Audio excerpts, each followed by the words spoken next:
Hi, I'm Sarah with Makeup by Sarah Fendrich, and today I'm going to be showing you a little quick trick on how to make your lipstick last longer. So the first step is we're going to do a lip primer all over the lips. You can also do this on the eyes. That's the first step. We have Tawny Red Lip Liner, which is my new lip liner. So you just start in the middle, and then we're going to outline the lip on the top. Like this.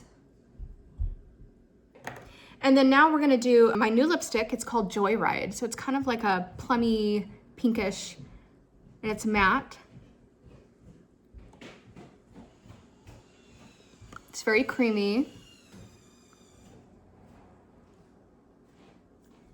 So you can just do the lipstick, but we're going to do, I like a 3-step process. So we're gonna do the new lip gloss, which is called Upgrade.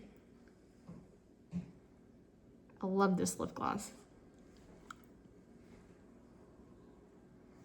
And there you go. You have a beautiful lip.